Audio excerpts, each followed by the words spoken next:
Salam, yeni videomuzda hər kəsi xoş gördük. Ümid edirəm ki, hər biriniz yaxşısınız. Bizi izlədiyinizə görə ilk öncə təşəkkür edirəm. Ümid edirəm ki, silsilə şəkildə videolarımızı izləyirsiniz və yararlanırsınız. Əgər həqiqətən də yararlanırsınızsa, geri dönüşlərinizi unutmayın. Çünki bizim üçün də motivasiya mənbəyidir. Sizin izləməniz, yararlanmağınız qarşılıqlı şəkildə bir-birimizə dəstək olmaqla daha çox bir-birimizdən yararlanmış olarıq. Hər birinizə bir daha təşəkkür edirəm. Kanala abunə olmayan ümid edirəm ki, yoxdur artıq bu videoya baxanların içindən. Varsa da abunə olmağınızı xahiş edirəm. Başlayaq izahımıza.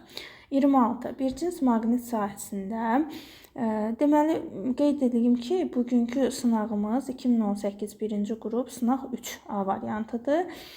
Həmin sınağın bütün testlərin izahına baxırıq.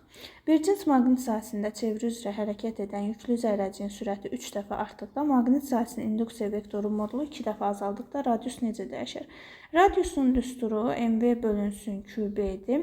Buradan göründüyü kimi v-ni 3 dəfə artıranda radius düz asılı deyə 3 dəfə artır. İnduksiya vektorunu isə 2 dəfə azaldanda məxrəcdədir deyə radiusla tərs asılıdır. B-nin 2 dəfə azalmağı radiusu 2 dəfə artırır. Radius 3 dəfə və 2 dəfə artmağı nəticədə 6 dəfə artmaq deməkdir. Ona görə doğru cavab olur A variantı. 27. Cisimlər blokların köməyi ilə bərabər sürətlə qaldırılır. İplərin sərbəst ucuna tətbiq olunan F1 və F2 qüvvələri arasında hansı münasibət doğrudur? Biz bilirik ki, eyni ipdə eyni qüvvə olur. F1 və F2. Baxın. İndi burada bu F1 qüvvəsi, burada F1-dirsə, burada da deməli, baxın, burada da F1-dir. Bunu yuxarı dartan başqa qüvvə yoxdur. F1 demək ki, bu da F1-dir. Bu əgər yuxarı dartılırsa F2, bu da həmin qüvvə ilə dartılır. Tarazlıq var axı burada. İndi F1 qüvvəsini yaradan nədir? M kütləli cismin ağırlığıdır, yəni mc. F2 qüvvəsini yaradan nədir? M kütləli cismin ağırlığıdır, yəni mc. Baxıram ki, bunlar bir-birinə bərabərdir. Burada blokun radiusu önəmsizdir, yəni qüvvəyə təsir eləmir. Qüvvəyə təsir eləyən kütlədir birbaşa. Ona görə burada doğru cavab olur Y variantı. 28. Müstəvi kondensatorun lövhələri arasındakı məsafəni 2 dəfə azaldıb dəyişən cəryanın periodunu 6 dəfə artırsaq, tutum müqavimət necə dəyişir? Tutum müqavimətin düsturu x-c bərabər 1 bölünsün omega c. Burada məsafəni açırıqsa period. Deməli, həm omeganı açırıq 2pi bölünsün t, həm də c-nin düsturunu açırıq epsilon 0s bölünsün d. İndi burada baxıram ki, məsafə 2 dəfə azalıbsa, x-c də 2 dəfə azalacaq, düz asıldı axı. Period 6 dəfə artıbsa, x-c də 6 dəfə artacaq. 6 dəfə artıb 2 dəfə azalmaq nə deməkdir? 3 dəfə artmaq deməkdir. 3 dəfə artarda C variantı olur, doğru cavab. Maddənin molyar kütləsi nədir? 1 mol miqdarda götürülmüş maddənin kütləsi elə A variantı doğru cavabdır. 30, dönmə bucağı 180 olanda impuls dəyişməsi modul. Deməli, baxın, cisim tutaq ki, çeviri üzrə hərəkət eləyir. Cisim buradaydı. 180 dərəcə dönəndə nə edir? Bura gəlir. Çevrənin tam yarısını gedir. Yəni, 2də 1 periodda, periodun yarısına bərabər zaman fasiləsində delta P-ni necə hesablayırdıq? 2mv hesablayırdıq. Niyə? Çünki əgər cisim belə fırlanırsa, istiqaməti aşağıda da belə olacaq və əks istiqamətdə də nisbi sürət tapdığımız kimi nisbi impuls tapırıq, toplanır. O da bərabərdir. 2 vurulsun, 2 vurulsun, 3. Cavab eləyir 12 Y variantı. İndi gedək 31-ə. Hansı qrafik açıq rəqs konturunun şüalandırdığı elektromaqnit dalğasının uzunluğunun sarğacın induktivliyindən asıllığını ifadə edir? Gəlin, lambdanın düsturunu yazaq. Lambda bərabərdir V vurulsun T. ST də yaza bilərik buna.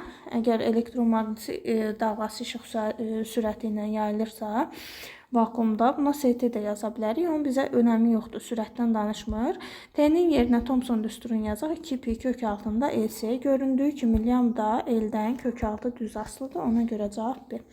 32. Yaqut lazerində xüsusi güclü lampanın işığın təsiri ilə hansı keçid baş verir? Yaqut lazerində dəstə öyrənirik ki, güclü lampanın təsiri ilə 1-dən birbaşa 3-ə keçir, sonra 3-dən 2-yə, sonra 2-dən 1-ə.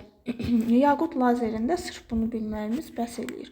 Burada da güclü lampanın işığın təsiri ilə 1-dən 3-ə keçidi baş verir. Ona görə doğru cavab olur D variantı. Dərs sahında daha geniş danışırıq yaqut lazerindən. 33. Maqniti şəkildə göstərilən istiqamətdə hərəkət etdirdikdə sükunətdəki sarğacın M və P uclarında hansı maqnit qütbləri yaranır? Deməli, biz əgər maqniti buradan uzaqlaşdırırıqsa, burada maqnit seli azalır. Maqnit sahəsini zəiflədirik. Burada da induksiya cəryanı nə edir? Zəifləyəndə zəifləməyə qoymur. Lens qaydasını yadınıza salın. Deyirdik ki, güclənəndə güclənməyə qoymur, zəifləyəndə də zəifləməyə. Yəni, bu nə edirsə ona əks çıxır da. İndi zəifləməyə qoymur deyənə özünə cəzb eləməyə çalışacaq. Özünə də cəzb eləyəndə N tərəfi nə özünə cəzb eləyər? S. Onda M tərəf M nöqtəsində olur S qütbü, burada da olur N qütbü. Buna uyğun cavaba da baxaq. Doğru cavab D variantı olacaq burada. Getdik 34-də. Kondensatorun yükləri arasında hansı münasibət doğrudur? Bu kondensatorlar göründüyü kimi paralel qoşulub. Paralel qoşulmada onlar sabitdir. Q bərabər SU düsturuna görə U sabitdirsə, Q S ilə düz asılıdır. Demək ki, S ilə düz mütənasib bölünəcək. Burada Q-dürsə, burada 9Q olacaq və Q1 bərabərdir 9Q2. Yəni C variantı doğru cavab. 35. Başlanğıc koordinatı 5 metr olan, deməli, aşağıda nə deyir? Yavaşlayan hərəkət eləyir. Başlanğıc koordinatı 5-dir. X oxunun əksinə Vx-i 15-dir. V-si demək mənfi olacaq. V0-ı. X0-ı 5 ilə başlayan, hamısı 5 ilə başlayır. Sürəti 15-dir. Yəni, T-nin əmsalı mənfi 15 olacaq. A çıxdı, Y çıxdı, S də çıxdı. Təcil 2-dirsə, T kvadratın əmsalı 1 olacaq. Təcilin 2 olmağı nə idi? Biz bilirik ki, AT kvadrat bölü 2-dir də. Təcilin yerinə 2 qoyanda bu 2-lər ixtisar gedir, qalır T kvadrat. X-in əksinə yavaşlayır deyə, V-si mənfidirsə, A-sı müsbət olacaq. Ona görə doğru cavab D variantıdır. 36. Bir cins elektrik sahəsinin qüvvə xətlərinin əksi istiqamətdə sahəyə daxil olan neytron istiqamətdən asılı olmayaraq düzxətli bərabər sürətli hərəkət edir. 37. Sabit temperaturda doymuş buxar. Sabit temperaturda doymuş buxarın P-si, Rho-su, N-i sabitdir. Heç sualı axıra qədər oxumadan konsentrasiyanı görən kimi nə edirik? Doğru cavabı C götürüb gedirik 38-ə. Səthin sahəsini hesablayın. Biz bilirik ki, P bərabərdir F bölü S. P-nin 50-sinə F-in 10-u uyğundur. 50 bərabərdir 10 bölünsün S. S də buradan bərabərdir 0,2. Doğru cavab A variantı. 39. 1 bölünsün 4P-0, 2 bölünsün L kvadratı. Deməli, bu nəyin düsturudur? Baxaq. Bu bizdə K-dır. Bu da olur K, Q0 bölünsün R kvadrat. K2 bölü R kvadrat da nə idi bizdə? İntensivlik idi də. Elektrostatik sahənin intensivliyi. B variantı doğru cavabdır. O nəzəri sualı idi. Ümid edirəm ki, heç kim səhv yazmayıb onu. Naqilin voltamper xarakteristikasına görə müqaviməti hesablayın. Voltamper xarakteristikasına görə müqaviməti hesablayanda U-nun qiymətini i-yə bölürük. Həmişə kiçik qiymətlərlə işləsək, 20-ni 1-ə, yenə də qalır cavab 20 C variantı. 41. Nüvə reaksiyalarını yaradan müsbət yüklü zərrəciklərin böyük miqdarda kinetik enerjiyə malik olması nəyə lazımdır? Baxaq cavablarımıza. Demək, müsbət yüklü zərrəciklərin böyük kinetik enerjiyə malik olması nə üçün lazımdır? Nüvələrin birləşməsi üçün, radioaktiv parçalanma üçün, atomların iyonlaşması üçün, atomların enerji şüalandırması üçün, nüvələrin klon itələnməsinə üstün gəlməsi üçün. Doğru cavab D variantı olacaq. Yenə də bu sonuncu mövzumuzdur. Atom və nüvə fizikasında və nəzəriyyədə izah olunur bunun niyəsi. Niyəsini bilmək istəyirsinizsə, bunu mənə yazıb öyrənə bilərsiniz. Burada çox da açıqlama vermirəm, digər suallarımız var deyə. Dərsdə, nəzəri izahda bu deyilir səbəbi. 42. Hansı ifadə istilik miqdarının vahidinə uyğundur? İstilik miqdarı bilirik ki, enerjidir. Enerji vahidi də jouldur. 43. Bir cins maqnit sahəsinin induksiya xətlərinə perpendikulyar yerləşdirilmiş naqildəki cəryan şiddəti 2 amper artdıqda amper qüvvəsi 5 dəfə artır. Demək, F amper bilirik ki, IBL sinus 90-dır deyə yazmıram, perpendikulyardır. F amper I ilə düz asılıdır. Əgər amper qüvvəm 5 dəfə artıbsa, demək ki, bizim cəryan şiddətimiz də 5 dəfə artıb da. Həm də deyir, cəryan şiddəti 2 amper artıb. Həm 2 amper artıb, bax bu, həm də 5 dəfə artıbdır bu. İndi buradan da yazsaq ki, 4I1 bərabərdir 2, I1 də bərabər 0,5. Bizdən də bunu istəyir, naqildəki ilk cəryan şiddətinin ilk qiymətini. Ona görə doğru cavab olur A. Sonra getdik növbəti 44-də. 44-də deyir ki, yer səthi yaxınlığında cismin müəyyən hündürlükdən sərbəst düşmə müddəti T-dir. Kütləsi yerin kütləsinə bərabər, radiusu yerin radiusuna 2 dəfə kiçik olan planetin səthi yaxınlığında sərbəst düşmə müddəti. Cisim sərbəst düşmə hərəkəti edərkən onun zamanı sərbəst düşmə müddəti T bərabər 2H bölü J ilə hesablanır. Biz burada J-ni açsaq, J-n bölü R kvadratı düsturu ilə bizə deyir ki, kütləsi yerin kütləsinə bərabər. Kütlə eynidir, J də onsuz da eynidir də. Radiusu yerin radiusuna 2 dəfə kiçik. Yəni, radiusu 2 dəfə kiçik olanda J-si 4 dəfə böyük olur da. J-nin də 4 dəfə artmağı T-ni 2 dəfə azaldacaq. Yer səthində T idisə, planetin səthində olacaq T bölünsün 2. Cavab A. Sükunət sürtünmə qüvvəsi. Əgər mail müstəvi üzərində sükunətdədirsə, normalda biz bunu öz xoşuna qoyanda aşağı düşməlidir. Amma sükunət sürtünmə qüvvəsi nə edir? Əksinə yönəlir və onu aşağı düşməyə qoymur. Ona görə cavab olur burada Y variantı. 46. Hansı halda şüanın yolu düzgün göstərilmişdir? Göründüyü kimi səpici linzada. Səpici linzada baş optik oxa paralel gələn işıq şüaları linzada sındıqdan sonra səpilir və həmin səpilən şüanın uzantısı F-dən keçir. Baxın B variantına, uzantısı F-dən keçib. Doğru cavab budur. 47. Sabit cəryan mənbəyinə aktiv müqavimət nəzərə alınmayan sarğac qoşulmuşdur. Sarğacın maqnit sahəsinin enerjisini hesablayın. Maqnit sahəsinin enerjisi L kvadrat bölü 2-dir. L var, I-ni gedək tapaq. I bərabərdir, epsilon bölünsün, R üstəgəl R, epsilon 12, 2 üstəgəl 1. Bu eləyir 4. İndi enerji bərabərdir, L vurulsun. I-nin kvadratı bölü 2, 16, 2, 8, 3,2 joule. Joule-la istəyir, heç bir vahiddə çevrilmir. Elə cavab olur 3,2. Növbəti. Hansı mülahizələr doğrudur? AB hissəsində sürət nə edir? Baxaq. Deməli, cisim tarazlıq vəziyyətindən kənara doğru getdikcə, sıfırdan, bax bu nöqtəyə getdikcə yavaşlayan hərəkət edir.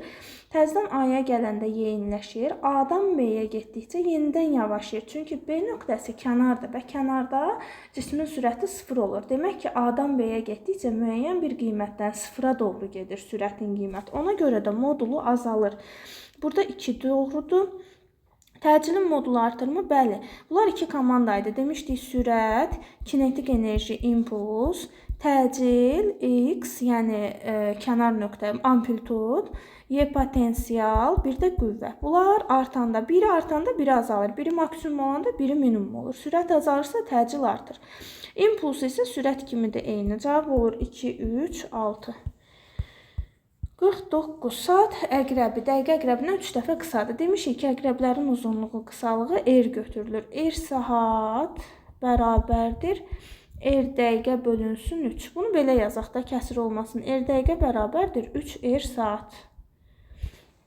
Uc nöqtələrin təcillərin nisbəti. Təcilin düsturun yazaq 4 pi kvadratı R bölünsün T kvadrat. Təcil R-dən və T kvadratından asılıdır. İndi yazsaq ki, A dəqiqə bölünsün A saat nəyə bərabərdir? R-dən düz asılıdır. R dəqiqə bölünsün R saat. T-dən kvadratı ilə tərs asılıdır. T saat kvadratı böl T dəqiqə kvadratı bərabərdir. Saat əqrəbin periodu nə qədərdir? 12 saatdır. Dəqiqə əqrəbin periodu nə qədərdir? 1 saatdır. Yəni 60 dəqiqə. Onda dəqiqənin yerinə 3 saat yazsaq, böl saat. T saatın kvadratı 12-nin kvadratı vur 1-in kvadratı. Burada bunlar gedir, qalır 3 vurulsun 144. Bu da neçə eləyir? 2, 3, bu da 4. 432-dir. Doğru cavabımız 50. Termistoru qızdırsaq temperaturu artır və termistor yarımkeçirici cihaz olduğuna görə müqaviməti azalır, tərs asılıdır. Müqavimət azaldığına görə A1 ampermetrin göstərişi artır. A2 ampermetrin göstərişi dəyişməz. Çünki burada bu qoldakı müqavimət dəyişməyibdir. Ümumi A isə A1 ilə A2-nin cəmi olduğuna görə A2 dəyişmir, amma A1 artır. Yekunda A da artacaq. Deməli, artar olanlar nə oldu bizdə? A1 göstərişi artar.